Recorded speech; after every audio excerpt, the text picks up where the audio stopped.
a palestra Assistência à Hemorragia Pós-Parto. Quem vai estar falando para a gente é a minha colega Luciana Barbosa Pereira.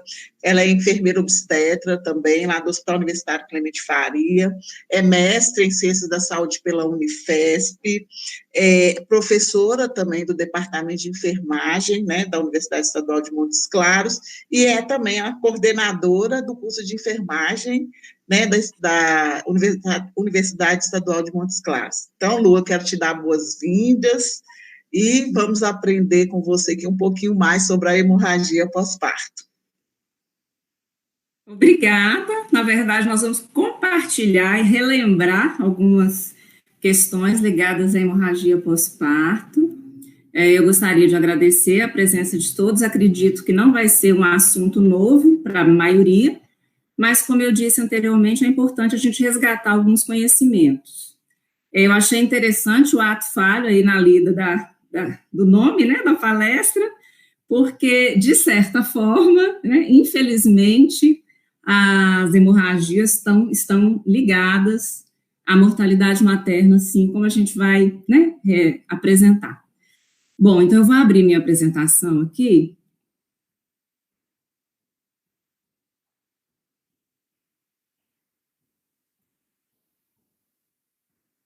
Para compartilhar com vocês.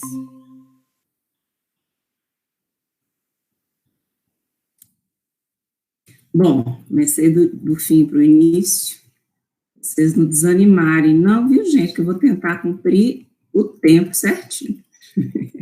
O desafio nosso, né, estava comentando aqui com as meninas, exatamente é esse.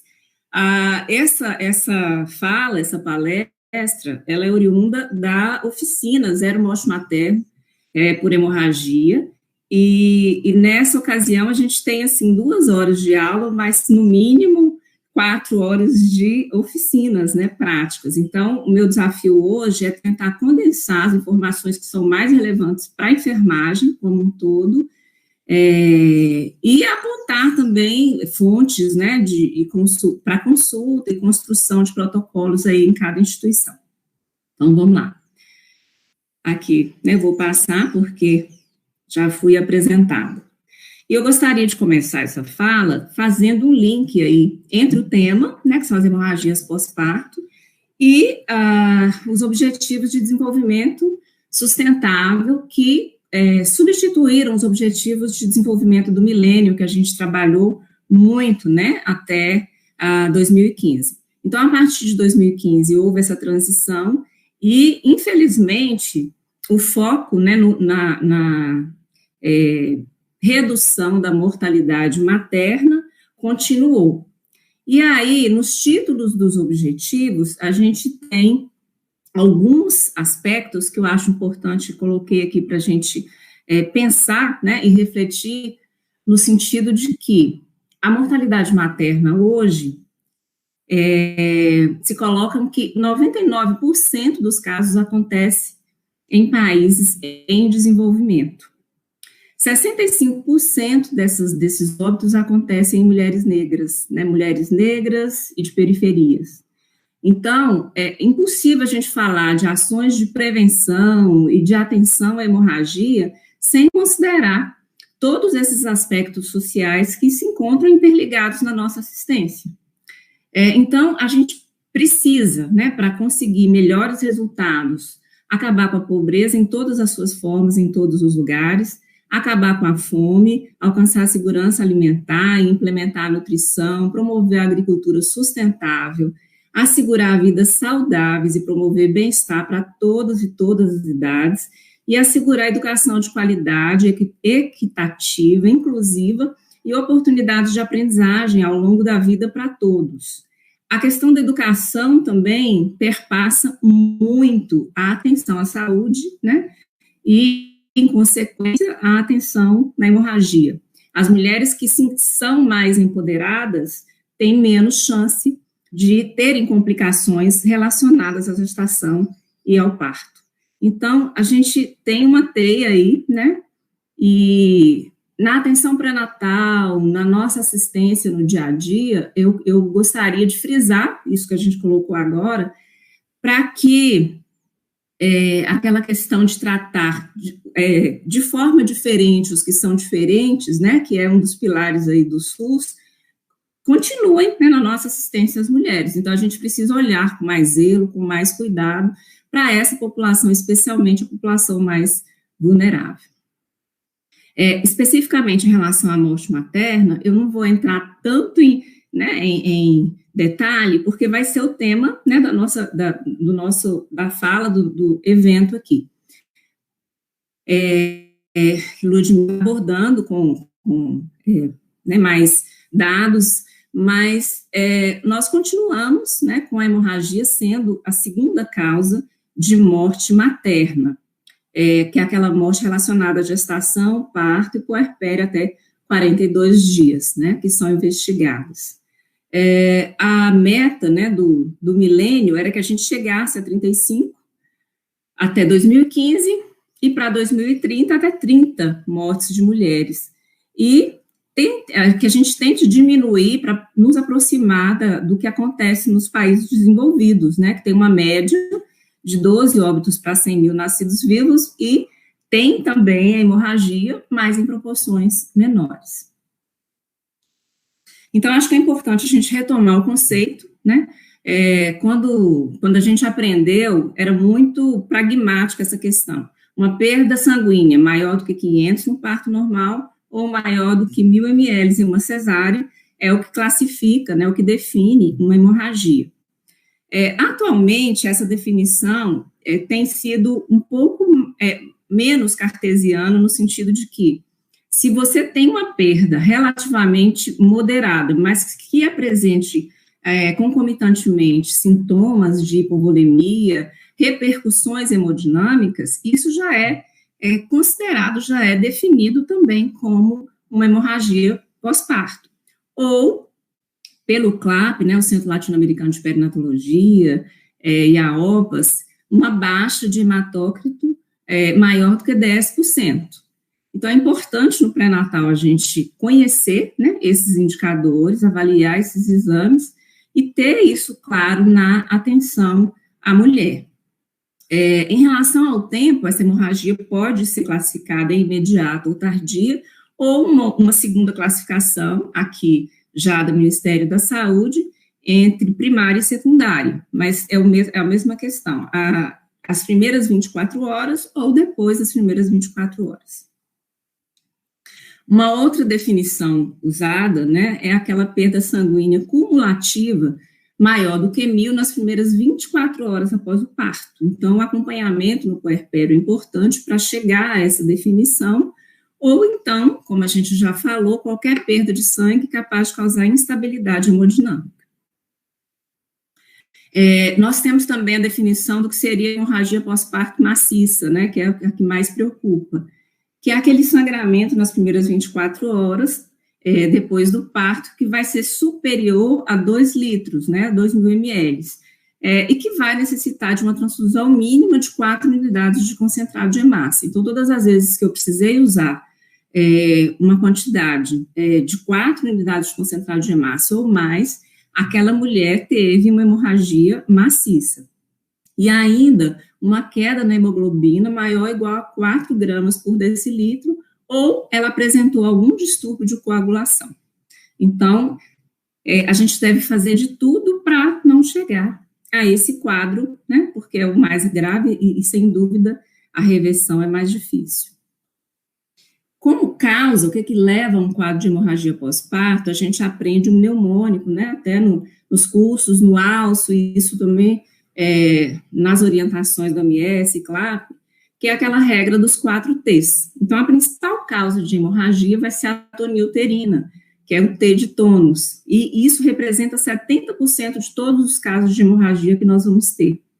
A segunda causa é o trauma, né, que representando 19%, e esse trauma, principalmente em função das lacerações, mas pode acontecer também por hematomas, que podem passar, às vezes, despercebido no puerpério imediato, inversão uterina, que é mais rara, mas também, né, mais preocupante, e outras rupturas, né, ruptura do próprio útero, principalmente em pacientes com cesárea anterior ou cicatriz uterina. O tecido representa aquela 10%, né, dos casos, e significa retenção mesmo de placenta, e também os casos de acretismo placentário, que tem sido bem preocupantes ultimamente, né, tem crescido em percentual. E apenas 1% vai estar relacionado a coagulopatias. Então, um dos primeiros aspectos que a gente tem que considerar, né, isso tem que ficar gravado, esse quadro, assim, na abordagem da hemorragia, esse quadrinho, ele precisa estar bem claro, né, para todo mundo, porque normalmente a gente vai começar a abordagem pela causa mais comum, e aí, a partir do segmento, se for descartada a causa mais comum, a gente vai pensando em outras causas, né, tudo muito rápido, mas com essa linha de raciocínio. Eu achei interessante esse estudo, se não me engano, ele está apresentado no material da Sojimig, e ele é da Universidade de Pretória, na África do Sul, e coloca aspectos que eu considero importantes, apesar do tempo, né, ele é de 2009, mas que, infelizmente, a gente sabe que o cenário não mudou tanto de lá para cá, né? Então, as mortes maternas que foram investigadas nesse trabalho estiveram relacionadas, principalmente, né, 50% dos casos, a questões ligadas à reanimação, propriamente dita, à ressuscitação, ou local, ou capacitação de pessoal, né, então, aspectos ligados a equipamentos, mas vejam bem, em 25% dos casos, o problema foi no reconhecimento da hemorragia. Então, em fazer prontamente o diagnóstico de hemorragia, né, um percentual bem considerável. E outro, às vezes se diagnostica hemorragia, mas o manejo é considerado subótimo. As ações que deveriam ser feitas não foram tomadas da forma melhor possível, isso representou quase 42%, e os outros 42%, aqueles casos em que houve a monitorização, aliás, 33%, desculpa, 42% falta de monitorização, e aí essa monitorização a gente pensa no acompanhamento de puerpério, né, não só no equipamento, no monitor, mas no uso disso, né, e esses dois aspectos, então, estão parcialmente relacionados, porque ou você não monitoriza, ou monitoriza infrequentemente, ou monitoriza, mas não toma a ação adequada. Então, esses fatores somados, né, estiveram muito prevalentes como causas de óbito materno. E vale, então, para a gente essa reflexão de como que os nossos serviços estão desenvolvendo, né, essas estratégias para o diagnóstico precoce, para o manejo adequado, porque hoje a gente tem protocolos, diretrizes, né, que recomendam, e a gente vai estar seguindo isso aqui hoje, e também o que eu faço quando eu monitorizo e percebo que algo está errado, né? Infelizmente, às vezes a gente percebe o uso do monitor muito proforme, né? Às vezes você até percebe a alteração, olha e não vê, né? Olha e não enxerga. E a importância da ressuscitação como uma prática educativa, né, entre as equipes que cuidam de mulheres, especialmente naqueles serviços que são serviços de referência. Bom, então, como que a gente vai reduzir as mortes maternas por hemorragia? O nome da proposta é muito interessante, né? Zero morte materna por hemorragia. Esse projeto, gente, ele começou na América Central e do Sul, com países onde os índices de morte eram bem alarmantes, né? E o Brasil acabou se associando a essa proposta a partir de 2014, 2015. Em 2015, houve a capacitação de várias regiões do país, que foram incluídas baseadas nas taxas de morte materna apresentadas ou na frequência de atendimento, na quantidade de atendimento ao parto de cada região. No estado de Minas, né, nós fomos convidados a participar dessa primeira proposta, porque, curiosamente, a gente tinha reduzido bastante o índice de morte materna, mas as mortes maternas por hemorragia, não, elas continuavam em valores preocupantes, né, como a gente vai ver mais tarde, como eu já disse. Bom, e aí as ações de prevenção no pré-parto envolvem principalmente, né, a assistência pré-natal. Então, nessa atenção pré-natal, a gente tem que lembrar que ela precisa ser oportuna, no sentido de que, além daquelas consultas pré-agendadas, né, a mulher precisa ter um trânsito livre com a equipe de atenção à saúde, ela precisa ser informada de em quais circunstâncias, em quais condições ela precisa procurar esse serviço. Então, esse acesso precisa ser qualificado e facilitado também. Tratar as anemias no período pré-natal, porque o fato, né, da gente receber uma parturiente com anemia já vai colocá-la com um fator de risco aumentado.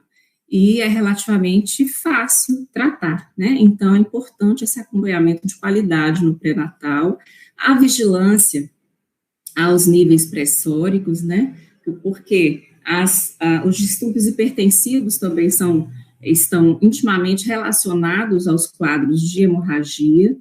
E uma recomendação importante, que é a realização de ultrassom naquelas pacientes que têm cesárea anterior, não muito precocemente na gestação, de preferência no final do segundo trimestre, ou, de preferência ainda, no terceiro trimestre, para verificação dessa localização da placenta. Um outro aspecto que a gente tem que considerar, eu acho que a gente já comentou, né, que são as vulnerabilidades sociais que as mulheres enfrentam. Nosso país tem diferenças enormes, né, esse tema já foi abordado aqui em outras falas. O uso racional de ocitocina no período intraparto é uma ação preventiva importante. Nós não podemos saturar os receptores de ocitocina no período de parto, porque depois isso pode fazer falta, né? Então, a ocitocina realmente precisa ter um protocolo de indicação.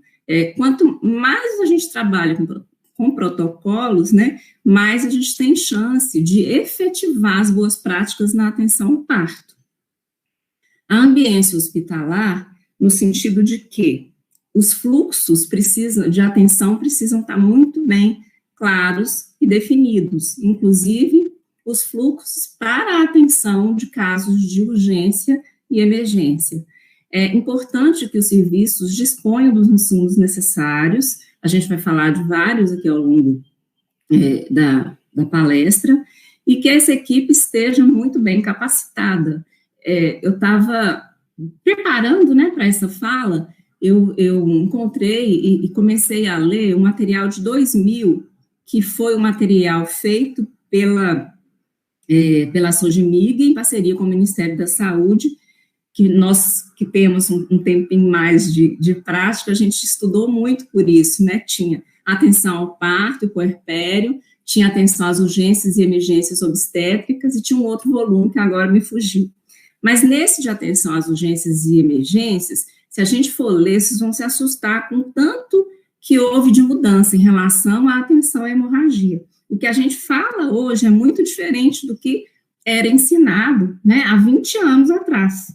E se as equipes não se capacitarem, essas práticas que não são mais adequadas continuam a se perpetuar, né? Uma outra ação de prevenção à hemorragia pós-parto é a cesariana, prevenção da cesariana sem uma indicação formal, sem uma indicação científica, baseada, né, em uma indicação científica. Esse é um problema grave, a gente tem feito um esforço, né, enquanto equipe, principalmente com a nossa introdução na assistência, a introdução da enfermagem obstétrica, é muito justificado também para que o Brasil consiga reduzir as taxas de cesariana. A gente conseguiu evoluir, mas ainda estamos longe do ideal. E uma proposta também, como ação preventiva, é que toda gestante, ao ser admitida na maternidade, passe novamente por uma estratificação de risco que considere riscos relacionados à hemorragia, né? Então, essa avaliação e classificação de risco acompanha toda a gestação e vai até o momento do parto e puerpério, tá? É uma ação dinâmica, né, que muito suscetível a variações múltiplas que podem acontecer aí ao longo do percurso dessa mulher. Então, nessa proposta de estratificação de risco, nós temos 3 categorias, né, baixo, médio e alto risco, e para cada uma dessas classificações, a gente tem ações específicas.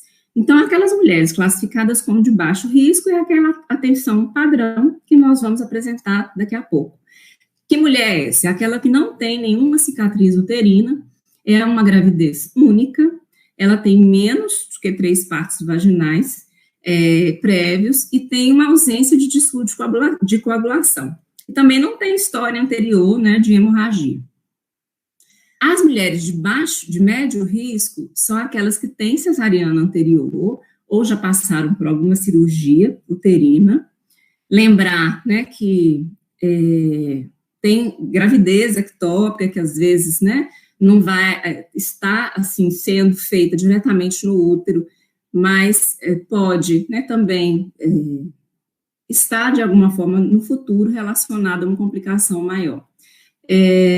Distensão uterina, aquelas mulheres que têm hiperdistensão uterina, né? Então, todas as condições, macrosomia fetal, polidrâmino, gemelar, mioma, aquelas que tiveram mais do que 3 partos vaginais, que têm história de coriamnioniite, história, né, de hemorragia pós-parto anterior, e também as que têm um IMC maior do que 35. Para essas, nós vamos ver que tem ações específicas já. E as de alto risco são principalmente aquelas com intercorrências placentárias, né? Então, que apresentam placenta prévia ou de inserção baixa, suspeita de acretismo placentário, que deve ser investigado em toda paciente com cesárea anterior, que apresentam descolamento prematuro de placenta, que apresentam um hematócrito menor do que 30, ou fatores de risco, né? Ou plaquetas menores, valor de plaqueta menor que 100.000 e coagulopatias, que apresentam no momento da atenção ao parto um sangramento ativo de grande volume e que também aquelas que apresentam fatores múltiplos. Então, o meu olhar para aquelas gestantes parturientes de médio risco e de alto risco, ele precisa ser um olhar diferenciado. Mas é importante a gente salientar que, embora esse instrumento, né, tenha sido recomendado como uma boa prática na atenção ao parto e nascimento, a maioria dos casos de hemorragias vão ocorrer em mulheres sem fatores de risco conhecidos. Então, a proposta é que em todos os ambientes, né, em todos os cenários, a equipe esteja bem treinada para essa assistência. No caso das pacientes de baixo risco, quais são as ações, né, padrão, como a gente colocou? É o manejo ativo, que nós vamos falar com mais detalhe, do terceiro período do parto, do terceiro estágio, a observação rigorosa dessas puérperas nas primeiras horas pós-parto, então, nada de pressa para encaminhar essa paciente, às vezes, para um alojamento conjunto que não apresenta condições adequadas de observação. Então, na verdade, o período de parto termina, né, com esse período de observação puerperal. O que tem sido preconizado, que a gente sabe da dificuldade, né, nós trabalhamos no serviço público, que atende 100% SUS, a gente vive cronicamente as dificuldades, por exemplo, de número de equipe, né? Então, o acompanhante, ele tem sido parceiro, né, nessa observação. É importante a gente informar isso para ele, né, que se ele perceber algum sinal diferente do normal, um aumento de sangramento, uma mudança no padrão respiratório, que ele encaminhe essa demanda para a equipe, né, porque ele avise. No caso das mulheres classificadas como risco moderado, a gente mantém essas mesmas ações. E o que muda, né? Então, aí a gente deveria já providenciar um acesso venoso periférico, né? Então, assim, essa questão, gente, é uma recomendação. Existe aquela discussão assim, mas eu vou começar a funcionar, né? Vou deixar um acesso com risco de infecção, com que às vezes é visto também assim como excesso de medicalização do parto numa mulher só porque ela apresentou, por exemplo, uma cesárea anterior. Então, essa questão precisa ser discutida com a equipe e definida no protocolo institucional. É uma recomendação, né? E também, outra recomendação é a tipagem sanguínea e também a questão do teste de coagulação, que já pode ser feito, o teste do tubo seco, né, que a gente vai falar também melhor daqui a pouco. As mulheres de risco, o que mudou? Toda essa questão do manejo ativo, do acompanhante, do acesso, da tipagem, mais prova cruzada, né, e reserva de sangue. Então, as mulheres que são classificadas no estágio 3, geralmente a gente já funciona. O ideal seria que elas já tivessem esse acesso venoso realmente funcionado, e aí, no ato da punção, a gente já coleta os exames para tipagem sanguínea e hemograma, e teste de coagulação, que é desejável, a gente pode fazer o teste do tubo seco, e mais já uma prova cruzada e reserva sanguínea. Eu trouxe isso aqui, eu achei importante também, os fatores de risco antinatais mostrados, né, numa análise estatística com risco relativo. Então, aquelas mulheres que tiveram um diagnóstico de placenta prévia têm 12 vezes mais chance de desenvolver hemorragia. A questão da multiparidade, né, lá a gente considerou mais de 3 filhos, 5, pré-eclâmpsia e hipertensão gestacional 4, histórico de hemorragia 3, e aí a obesidade, a anemia que nós comentamos, e a sobredistensão uterina, um risco relativo 2. No parto, intraparto, a gente tem o descolamento prematuro de placenta, né, claro, 13 de chance dela ter hemorragia, a retenção placentária, com 5, e a episiotomia também, médio lateral, né, assim, ontem a gente viu essa discussão, né, a episiotomia já não é mais uma boa prática, então o ideal é realmente não fazer em casos muito reservados. A cesariana de emergência, 4, o parto operatório, 2, assim como o trabalho de parto prolongado e a febre intraparto. Esse trabalho de parto prolongado, alguns estudos colocam que não é só o trabalho de parto prolongado, né, assim, não é só pensar no trabalho de parto como um período de dilatação, a primeira fase, mas todas as fases, inclusive um período expulsivo prolongado, também vai aumentar o risco de hemorragia. Esse outro estudo mostra o risco de acretismo placentário, que a gente viu que as afecções da placenta já colocam a mulher no score de risco, de alto risco, né, assim, aumenta muito a chance dela ter uma hemorragia. E aí, vocês podem perceber que o fato dela ter uma cesariana anterior já aumenta, né, em 11% o risco de acretismo placentário. E isso, né, assim, é evolutivo, é muito expressivo pensar, né, que uma paciente com 2 cesarianas tem 40% de chance, né, de acretismo placentário, de risco de acretismo placentário. Então, mais um fator, né, de consideração aí para redução das cesarianas. Em relação à prevenção de intra e pós-parto, a gente tem a monitorização e a identificação de dados basais como uma ação efetiva. É importante que a gente conheça os dados dessa paciente, inclusive os dados vitais, tá? Porque, como a gente viu, alterações hemodinâmicas que vão ter uma repercussão clínica significativa, vão acontecer no estágio um pouco mais avançado da hemorragia. É importante que você conheça qual é a respiração, qual é a frequência cardíaca, qual é a pressão arterial que essa mulher apresentava na internação, para que a gente faça uma comparação melhor com o pós-parto. A atenção ao parto, ela tem que ser embasada em evidência científica, isso é uma prevenção ótima, né? A gente falou, por exemplo, da questão de ter uma indicação sistemática para o uso da ocitocina, para a realização de episiotomia. Então, a realização das boas práticas são ações preventivas para hemorragia pós-parto. O manejo ativo do terceiro período, né, que a gente vai falar com mais detalhe, O monitoramento do tônus uterino nas 2 primeiras horas, que é fundamental e tem sido já inserido, né, entre as ações do manejo ativo do terceiro período, e acho que aqui a enfermagem tem um papel muito importante. Naquele período de puerpério, essa verificação do tônus uterino a cada 15 minutos, com uma massagem uterina gentil, é importante para a vigilância, né, e às vezes a gente percebe que, analisando principalmente prontuários de óbito, né, eu faço parte também de um comitê de investigação de óbito, e quando a gente tem óbito por hemorragia, um cuidado que a gente tem é ver como foi essa monitorização, porque o tempo de ação é fundamental para o sucesso ou não, né, dessas ações. E a gente percebe que, muitas vezes, essa verificação no período puerperal é bastante falha, né? Então, uma questão para a enfermagem, que a gente sempre coloca nessas oficinas, é a importância dessa vigilância no período puerperal.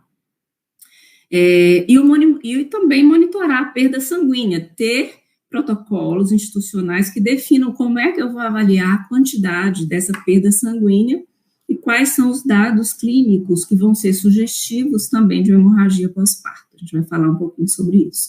Então, reforçando o manejo ativo do terceiro período do trabalho de parto, o que se deve fazer? A ocitocina profilática, que eu acho que a grande maioria dos serviços já faz, mas pela a pesquisa, né, Nascer no Brasil, a gente viu que não é 100%, está longe ainda de 100%, que é a administração de 10 unidades de ocitocina intramuscular, né, logo depois da saída do feto. Na cesariana tem um outro esquema, né, endovenoso de ocitocina, que a gente vai mostrar também daqui a pouco. Outra ação incluída no manejo ativo do terceiro período, do terceiro estágio de parto, é o clampeamento oportuno do cordão, né, que a Priscila colocou ontem, de 1 a 3 minutos. Tração controlada do cordão e a manobra de Brandt-Andrews, a gente vai mostrar, né, no manual atual da Organização Mundial de Saúde, em parceria com o Ministério, da OPAS, aliás, em parceria com o Ministério, é colocado que a gente só faça a tração controlada se você tiver certeza, né, se você tiver segurança em fazer essa ação. Então, é importante ter cuidado com isso, para que essa tração não seja uma tração exagerada, tá? E também, como eu coloquei, aquela observação continuada nas 2 horas e a massagem uterina gentil. Então, essas são as ações que compõem o manejo ativo do terceiro período do parto. Algumas colocações, né, de outras ações que podem também ser incluídas como manejo ativo, por exemplo, contato pele a pele, como não é uma questão totalmente definida, a gente colocou aqui nessa aula de hoje como outras ações, tá? Esse material, gente, que eu estou passando mais rápido, ele está, assim, bem disponível, né? Esse material, basicamente, a gente fez essa aula extraindo da apostila, né, do caderno da OPAS e Ministério da Saúde. O portal de boas práticas, né, também tem. O Estado de Minas tem também uma diretriz para atenção à hemorragia, e quase tudo foi originário, né, assim, da mesma fonte, que é esse projeto Zero Morte Materna por Hemorragia, com adaptações para o Brasil, tá? Então, eu não vou, assim, me ater muito à dosagem de medicamento pelo tempo que a gente tem, mas esse material está disponível, tá bom? Então, o que se fala hoje em relação à ocitocina endovenosa como prevenção de hemorragia pós-parto é usar a regra dos 3, né, que é aquele esquema que a gente faz 3 unidades de ocitocina EV em 30 segundos e aguarda 3 minutos para uma resposta positiva. Se ela for positiva, eu vou passar a usar a ocitocina em bomba de infusão contínua, de preferência pelo menos 4 horas. Normalmente, para conseguir essa infusão contínua, com a dose recomendada, a gente dilui 3 ampolas de ocitocina em um soro de 500 ml, né, soro fisiológico, e coloca na bomba de infusão a 100 ml hora. Então, a gente vai conseguir fazer a dose de ataque e a manutenção adequada. Caso essa ação inicial não tenha sido efetiva, nós podemos repetir mais 3 vezes, né? Então, por isso que chama regra, aliás, mais 2 vezes, que a gente já foi uma, então são 3 doses de ocitocina em 3 unidades, e aí, se até a última falhar, você parte para outros medicamentos, né? Então, o Metergin, a metilergometrina, ela é contraindicada para pacientes hipertensas, e tem as outras drogas que a gente vai abordar, né, como eu falei, com tanto detalhe em função do tempo. A manobra de Brandt-Andrews é essa força que a gente vai fazer com a mão, assim, né, com os dedos abertos ou em punho fechado, mas sempre de baixo para cima, né, tentando facilitar aí a saída da placenta e junto com a atração controlada do cordão. É importante não fazer pressão só no fundo do útero para baixo, né, pelo risco de inversão uterina. Então, a equipe precisa ser treinada para essa manobra adequada, até para usar a força necessária só, porque é bem desconfortável para a paciente, né, ela reclama bastante nesse momento. Acho que aqui a gente não precisa falar do tempo. Eu coloquei, eu achei interessante, entre as exceções, porque acho que tem alguma coisinha que a gente ainda não tinha, assim, no nosso serviço, né, especificamente, não sei como que é a realidade de outras, às vezes até interessante vocês colocarem no comentário, no chat, aqueles bebês que têm risco para policitemia, existe uma indicação do clampeamento até 1 minuto, né, então seria aquele clampeamento precoce e não o clampeamento tardio. Então, além dos recém-nascidos hipóxicos, né, asfíxicos, a gente teria, e das infecções, né, que a gente já conhece bem, teria também esses bebês com risco de polistemia, que são aqueles bebês macrossômicos, aqueles que tiveram restrição de crescimento uterino grave, e também nas regiões de alta altitude, né, que não é o nosso caso aqui. Bom, a massagem uterina no pós-parto, né, que é uma ação do manejo ativo, já é diferente. Vocês podem observar que a posição das mãos é diferente, mas sempre a gente tem um cuidado de apoiar sobre a sínfise púbica da mãe antes de fazer a massagem suave, no sentido de estimular aquela contração uterina, e nesse momento a gente também já avalia o tônus, né, que é importante essa avaliação.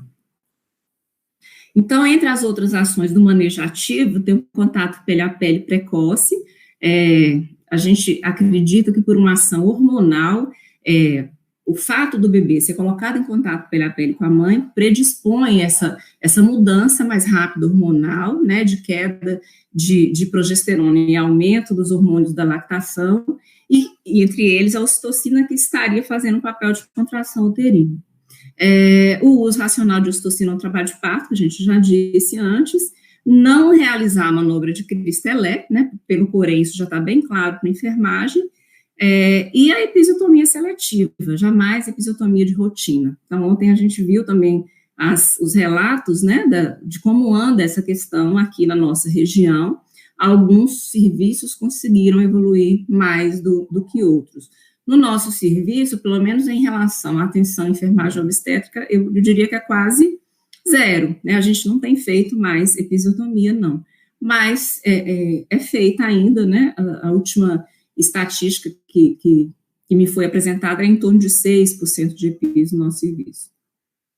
Bom, aí se a gente já fez a prevenção e ainda assim aconteceu a hemorragia, é importante que esse diagnóstico seja feito o mais precocemente possível. E como é esse diagnóstico, né? Como aquele estudo lá da África do Sul mostrava, né, ele não é tão simples assim, do contrário, não seria, né, uma das razões de óbito.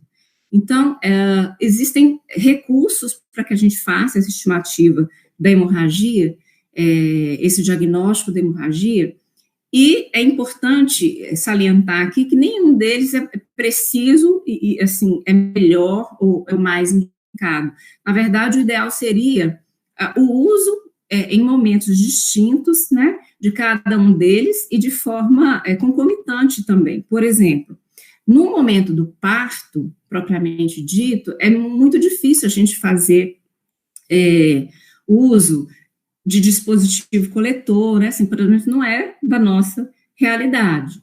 Então, essa estratégia é interessante para o puerpério. A pesagem de compressas, eu sei que é realidade de alguns serviços, de outros não, e a gente usa muito, no momento do parto, a estimativa visual associada aos parâmetros clínicos. E aí, se a gente está percebendo, né, não, está sangrando mais do que devia, a gente já tem que lembrar do índice de choque. Então, a gente vai mostrar um pouquinho de cada uma aqui. A estimativa visual é muito intuitiva, e é interessante porque, normalmente, as pessoas com muito tempo de serviço costumam subestimar a perda sanguínea. E aquelas pessoas com menos tempo de serviço costumam superestimar. Então, é importante que toda vez que alguém da equipe perceba visualmente um sangramento aumentado, que chame uma outra pessoa, né, para avaliar junto. Isso não vai levar tanto tempo, não pode levar tanto tempo assim, né, porque tem que ser uma ação mais rápida, a gente vai mostrar isso também. Então, vocês veem nessas imagens que aquela hemorragia mais grave, a hemorragia que vai acontecer uma perda maior do que 1.500, é muito fácil de visualizar, assim, né, num lençol claro, numa paciente já deitada, mas às vezes não é tão fácil de avaliar, por exemplo, num parto verticalizado. Então, é importante a gente ter essa atenção, ter esse olhar de que um parâmetro, uma estratégia só, às vezes não é significativa, né? Assim, quantas vezes a gente está atendendo um parto vertical, acha que está sangrando um pouco mais, mas está controlado, e às vezes a mulher começa a ter sudorese, né, a reclamar que está tonta, isso não é tão raro assim. Então, é importante a gente associar, né, esses dois aspectos aí, ou três, ou mais. Em relação à compressa, a gente fala que se a compressa estiver pingando sangue, uma compressa normal, que a gente utiliza, do tamanho normal, se ela estiver encharcada e pingando sangue, ela tem mais ou menos 100 ml, né, ali. Então, se eu gastei na assistência ao parto mais do que um pacote, geralmente os pacotes vêm com 5, então ela já tem mais, né, do que o normal de sangramento, né, ela já tem mais do que o 500 ml que a gente considera como normal. Bom, então aqui é só para reforçar, né, então uma hemorragia maciça, é importante essa informação de que se ela estiver vivenciando esse quadro de hemorragia maciça, ela vai estar perdendo em torno de 250 ml por minuto, então é muita coisa, gente, e lembrar, né, assim, que é tudo muito rápido, o sítio placentário tem vasos que foram modificados para a gestação, como o Carol falou também ontem, e que, nesse momento, né, essas alterações vão nos custar um pouco caro, né, porque um sítio placentário sangra muito e muito rápido. Essa aqui é a imagem de um dispositivo coletor, infelizmente aqui a gente não usa, numa palestra sobre hemorragia que eu vi agora em julho com a Ana Lígia, ela coloca que as mulheres lá, ela falando assim da fralda, eu achei interessante, né, porque assim, na nossa realidade a gente usa pano ainda, a gente não chegou ainda até a fralda, e tem os dispositivos coletores que estimam com uma precisão maior a perda sanguínea, que são adequados no puerpério imediato, nesse período que a paciente vai estar ali em observação nas 2 primeiras horas do pós-parto, seria interessante que tivesse, né, é mais preciso, é mais fácil de visualizar a forma como é que esse sangramento está vindo, né, se vem com mais coágulo, mais líquido, que também faz diferença. Então, é importante a gente pensar, né, nessas questões. Assim, o nosso serviço é plano e é um pouco complicado, né, até pensar em estimativa clínica e visual a partir disso. É interessante que em todo o serviço a gente pregue essa classificação de basket, que nos ajuda bastante, né, assim, na sua atenção ali no momento da hemorragia, mas ela não é matemática, né, assim, em várias situações eu já tive pacientes que visualmente tinham perdido o que seria o choque compensado, né, pela escala de Basket, de 500 a 1.000, mas que já estava agitada, por exemplo. Então, a gente precisa entender que assim, o choque vai ser grave, não vai ser só pela questão da perda volêmica. A gente precisa avaliar o conjunto de todos esses sinais que se apresentam, né? E normalmente a gente considera o pior para classificar essa parturiente, certo? Então, e também, a partir do momento que é leve, eu já posso precisar usar uma transfusão. É claro que a transfusão maciça, a gente imagina um choque grave, né, um quadro grave, de uma perda maior do que 35%, mas nem sempre, tá? Então, principalmente a condição prévia dessa mulher vai fazer diferença. Então, voltando à questão da anemia, né, a anemia aqui é importante tratar, porque ela vai aumentar esse quadro de gravidade, estou aqui pensando no tempo. Uma outra ferramenta que é colocada, né, como estimativa é o índice de choque, e ele é um indicador muito favorável para necessidade de transfusão. Então, como que eu faço esse índice de choque? É só dividir a frequência cardíaca pela pressão arterial sistólica. Se essa relação tiver maior do que 0,9, existe uma probabilidade de transfusão maciça. E a referência, o ideal seria de 0,5 a 0,7. Então, no índice de choque, se você tem, por exemplo, um resultado que vai dar 1,4, a necessidade terapêutica precisa ser agressiva, né, urgente, e eu preciso já abrir o protocolo de transfusão maciça. Então, o índice de choque, ele é um preditivo importante para a necessidade de transfusão sanguínea, e deve ser feito, né, assim, é muito simples de ser realizado, e é recomendado como uma boa prática também. Aí, para falar do tratamento, a gente vai depender da causa, né, assim, lembrando lá dos 4 T's. Nesses manuais que eu citei, tem todos os fluxogramas, eu vou tentar, então, passar aqui um pouco mais rápido, mas alguns mnemônicos também são utilizados para a gente lembrar, para facilitar a sua ação, né? Então, em relação à atonia, no alço a gente aprende o modem, que depois virou modent, em função do acréscimo do ácido tranexâmico, né, o transamin. Então, é importante essa sequência, né, massagem uterina bimanual, que é essa massagem que está sendo feita aqui. O ideal seria que a gente conseguisse passar uma sonda vesical antes, né, porque ela a massagem vai ser mais efetiva. Então, com a mão em punho, o assistente, né, normalmente, ou médico, ou enfermeiro, ele pode fazer essa massagem bimanual. Na nossa realidade, é mais o médico, né, quando chega um quadro grave, a gente chama a equipe, e uma contrapressão no fundo do útero. A ocitocina, que agora não vai ser mais aquela ocitocina profilática, é a ocitocina no tratamento, e de novo, os protocolos são diferentes em relação a dosagens de ocitocina, é importante que cada serviço escolha aí uma diretriz e que siga essa diretriz. Existe uma tendência atual a usar menos, né, a usar menos ocitocina, mas assim, a diretriz do AUS, por exemplo, ainda usa uma quantidade grande de ocitocina maior do que a diretriz do CLAP, por exemplo. O D e o E, né, o derivado ergotínico, que a gente, no caso, né, o que a gente utiliza mais é o metergin, ou em alguns casos o ergotrate, mas a gente usa mais o metergin, misoprostol, oral, retal, e o ácido que está aqui por último, mas na verdade na ação ele vem em seguida a ocitocina. Além disso, na atonia, se essas ações iniciais falharam, a gente tem como recurso o balão, né, intrauterino. Esse balão também tem vários modelos. Eu ia até olhar o valor que está, mas não consegui fazer isso.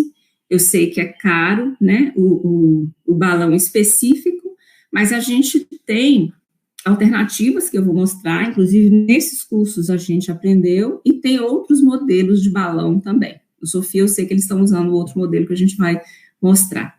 A necessidade da instituição da antibiótico terapia, e o uso até 24 horas, ele pode ser utilizado, né, esse balão de tamponamento tem a função de diminuir essa perda sanguínea, provavelmente ele faz uma ação aqui nas fibras musculares do útero e ajudam na contração. Todo modelo de balão, o ideal seria que ele tivesse uma ação de compressão e uma ação de drenagem, tá? Então, no curso a gente aprende o condom. O primeiro passo foi esse condom simples, com uma sonda vesical, de preferência número 30, né, que nem sempre também a gente tem nos serviços com facilidade, e eu queria chamar a atenção aqui só para essa questão. Eu vi em alguns modelos o condom sobrepondo aqui a sonda sem esse corte, e sem esse corte eu vou perder a drenagem. É importante que essa sonda seja calibrosa, porque o orifício de drenagem é esse aqui. Eu não sei se vocês já tiveram a curiosidade de ver como eles são fininhos nas sondas vesicais, mesmo as mais calibrosas. Então, uma desvantagem desse método é que se tiver um coágulo maior, ele não vai passar. Ele pode obstruir e perder a drenagem sanguínea aqui.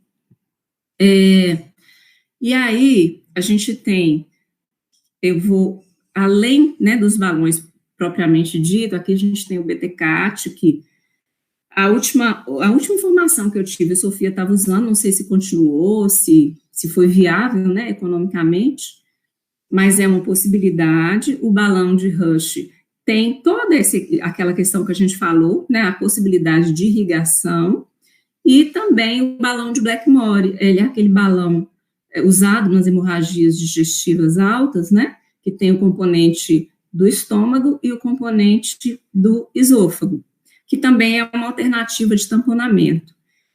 Então, é importante o serviço definir qual recurso vai ser utilizado e que a equipe tenha familiaridade com isso. Mais recentemente, o que tem sido muito recomendado é o uso do balão de Alves, que é uma adaptação dessa proposta, né, latino-americana, em especial de Honduras, do uso do condom. Então, pelo balão de Alves, depois vocês podem buscar na internet vídeo, explica direitinho, né, ele é um médico também que atua lá no Sofia, e desenvolveu com 3 condoms e 2 sondas, então ele consegue manter mais ativa essa questão da drenagem e consegue também uma compressão melhor do útero, porque a parede do condom é mais fina, né, e o volume que eu esqueci de comentar, que a gente vai introduzir aqui, deve ser soro fisiológico morno, de preferência, né, ou pelo menos em temperatura ambiente, e o volume máximo é de 500 ml dentro do balão. Bom, e aí como tecnologia, né, assim, que veio para facilitar a contenção da hemorragia ou facilitar o transporte de pacientes críticas para centros maiores, é o traje anti-choque. Então, esse é um traje feito de neoprene, né, ele não é pneumático, a ação de compressão é uma ação mecânica, né, assim como se fosse uma meia compressiva. Nessas oficinas a gente ensina a colocar, como retirar, é importante que a equipe também tenha essa habilidade, né, com o traje, e que a retirada seja muito cuidadosa. Às vezes a colocação é mais simples, né, mas a retirada precisa ser muito cuidadosa. Existem todas as recomendações, né, da pressão sanguínea estar estabilizada, do débito de drenagem de sangue também, né, assim, a quantidade perdida de sangue tem que ser no máximo de 50 ml hora, a paciente tem que estar com pulso menor do que 100, aliás, a pressão sistólica maior que 90 e com hemoglobina normal. Na retirada, a gente vai fazendo assim como é a colocação, né? Então, a colocação é da parte distal para proximal. Um profissional coloca de um lado, outro do outro, mais ou menos com a mesma força de tração, de compressão. Então, é importante treinar, né? Porque quando a paciente está consciente ainda, ela informa se um lado está mais apertado do que o outro, né, mas normalmente não vai ser essa situação que a gente vai ter, então a equipe precisa treinar antes. A partir do 4 é uma pessoa só que vai colocar, então 4, o 5, que é uma esfera que vai comprimir o útero, né, parecido com o saquinho de areia que a gente fazia antes, e o 6 é o fechamento aqui do velcro.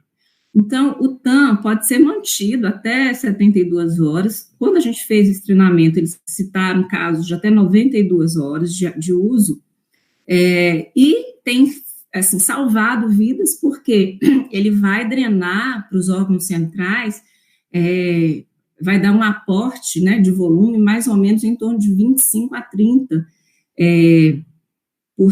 Então, eu vou conseguir, com um volume menor, oxigenar, né, os tecidos e os órgãos vitais. Deixa eu olhar meu tempo, gente, acho que já passou até aqui, né? Bom, então, eu vou seguir um pouquinho mais rápido. Esses fluxogramas... Você está com 1 hora já, viu? Tá, eu sabia que eu ia atrasar. Bom, então eu vou passar aqui, sequência de atendimento na anatomia, esse fluxograma a gente já falou, eu vou pular. Em relação a trauma, que é a segunda causa de hemorragia, a gente precisa corrigir a causa, que podem ser as lacerações, hematoma, pode ser rotura uterina ou inversão, também está aí no fluxograma. A retenção de tecido vão ter ações específicas, e os distúrbios de coagulação. Então, que é 1% só, né, que a gente pode usar lá, aquele teste de coagulação lá no início, vai nos ajudar em relação aos distúrbios de coagulação. Lembrando que o TAM também pode ser utilizado nessa condição, tá?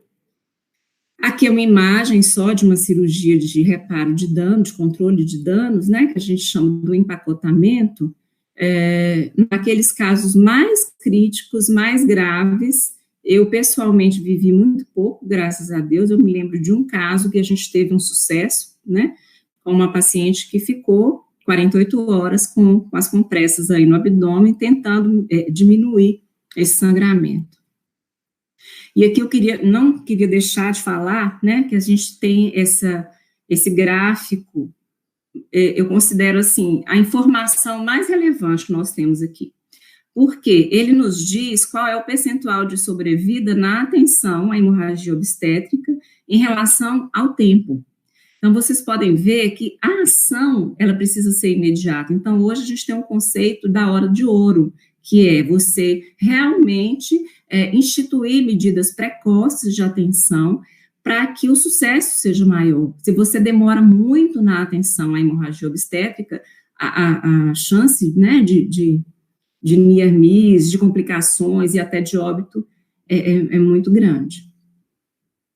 Então, é importante, né, que no CLAP eles chamam de código roxo, né, que a gente tenha o código vermelho de reanimação na instituição, que a equipe seja treinada para esse código vermelho, para comunicação, né, um dos problemas que foram detectados também antes de se propor esses treinamentos todos, é que a comunicação entre a equipe é muito falha. Então, é importante, né, que isso aconteça nos treinamentos, que se usem métodos, né, de aprendizagem interessantes, como a simulação realística, como foi colocado ontem, né, lá no exemplo de Diamantina.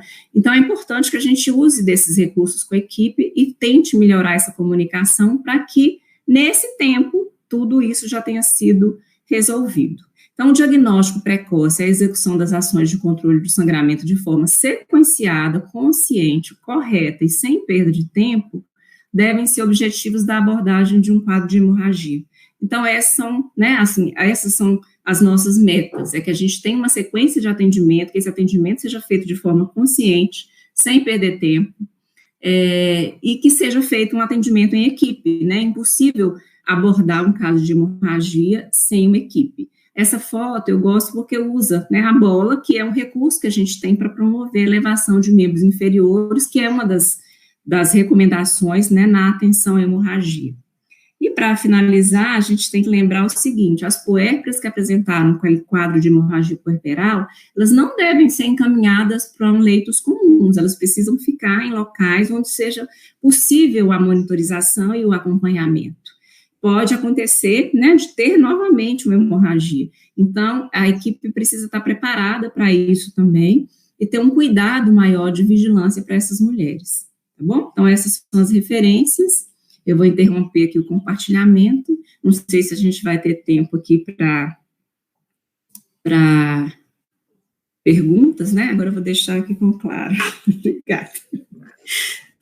Lu, nós gostaríamos, né, de agradecer pela excelente explanação, foi bastante elogiada aqui no chat, tá? Teve muitas perguntas que você já respondeu, né? Até o pessoal fez bastante pergunta aqui relacionado a essa quantificação do sangramento.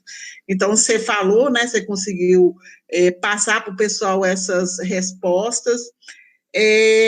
Tem uma pergunta que ficou aqui, que a pessoa queria saber se a quantificação, então, vai ficar de cada observador, né? Ela fez essa atenção, ela queria saber. Então, a gente tem esses métodos, mas cada observador é que vai ter essa visualização individual.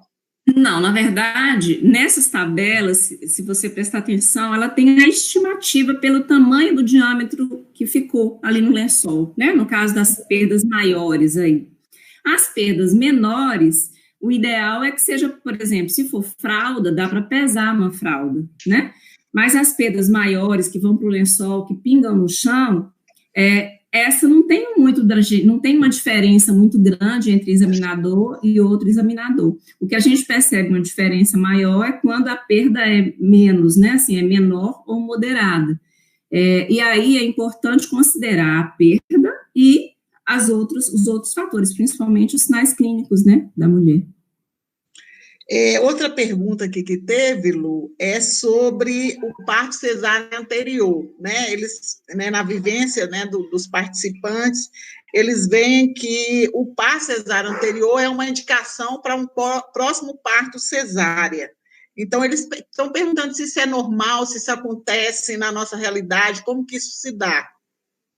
Não, assim, a gente, felizmente, tem conseguido mudar, né? A gente tem feito, sim, muito parto vaginal em pacientes com cesárea anterior. É claro que é importante considerar a indicação dessa cesárea anterior, qual foi, né? Principalmente aqueles casos que a mulher chega com a história de que foi porque não teve passagem, e aí você pergunta, mas você entrou em trabalho de parto? Você chegou até quanto de dilatação? Ah, eu cheguei até 4. Então, provavelmente não é uma desproporção. Então, esses casos a gente tem conseguido diminuir muito, né? Existe a limitação, por exemplo, quando se precisa de indução, mas existem protocolos também para indução de parto normal naquelas mulheres que tiveram cesárea anterior, né? Então, essa regra não é, e nem a segunda, né? Então, assim, hoje já tem estudos que mostram que o risco não é maior de rotura ou hemorragia uterina no fato dela ter 2 ou 1 cesariana, né? Então, é claro também que a gente tem que lembrar do intervalo interpartal, né? E aí a questão toda do planejamento reprodutivo. Geralmente as cesáreas iterativas, né, Lu, elas vão acontecer, se forem acontecer, a partir da 3ª, né? Então, assim, eles comentaram isso aqui também, mas não significa que ela teve uma cesárea anterior, que o próximo tem que ser cesárea, não. Então, isso tem que ficar bem claro, né, para o pessoal. Agora, na nossa realidade, assim, ter 2 cesáreas anteriores, na nossa realidade, a 3ª é cesárea, né? Assim ainda, né? A gente sabe que cientificamente não é, mas na realidade ainda é assim.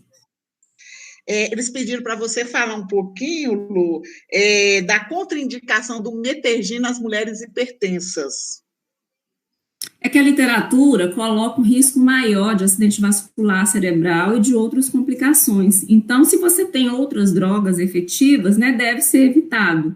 Embora no momento da hemorragia a pressão esteja menor, mas os protocolos ainda trazem como contraindicação do uso do Metergin a hipertensão. Tá?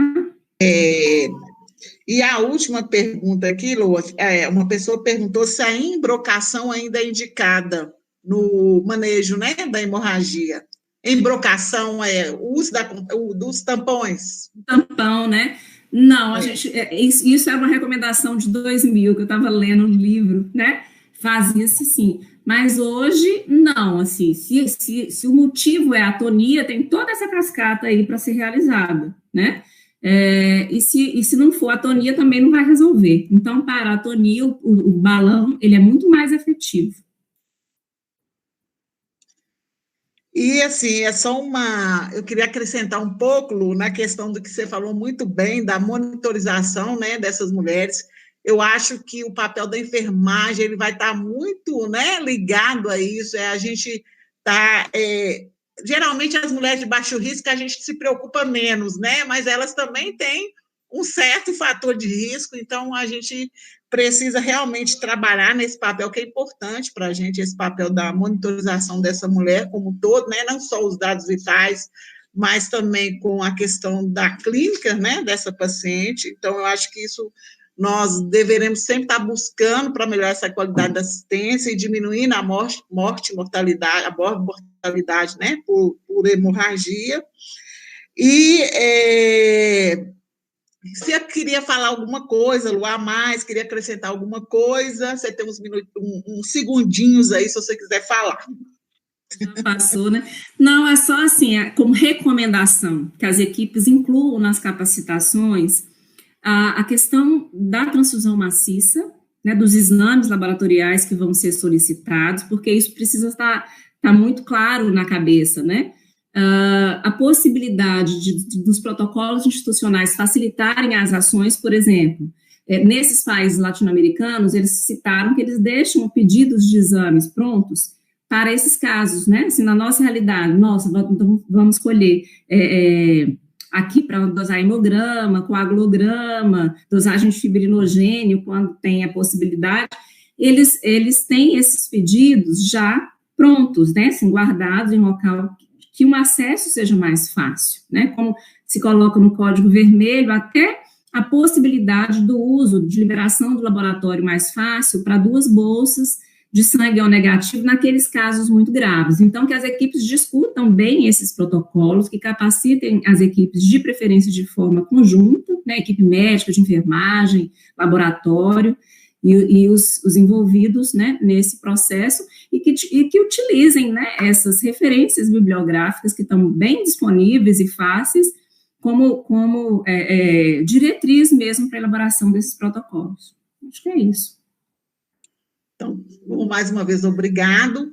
Nós queremos também, né, agradecer mais uma vez a todos os nossos colaboradores, a Benfa, o Corém Minas Gerais, a Unimontes, a Pró-Reitoria de Extensão, a Residência de Enfermagem Obstétrica, a nossa querida Cibile. Está sendo maravilhoso esse seminário, acho que não tem nada que está faltando, está muito bom. Então, nós agradecemos os participantes,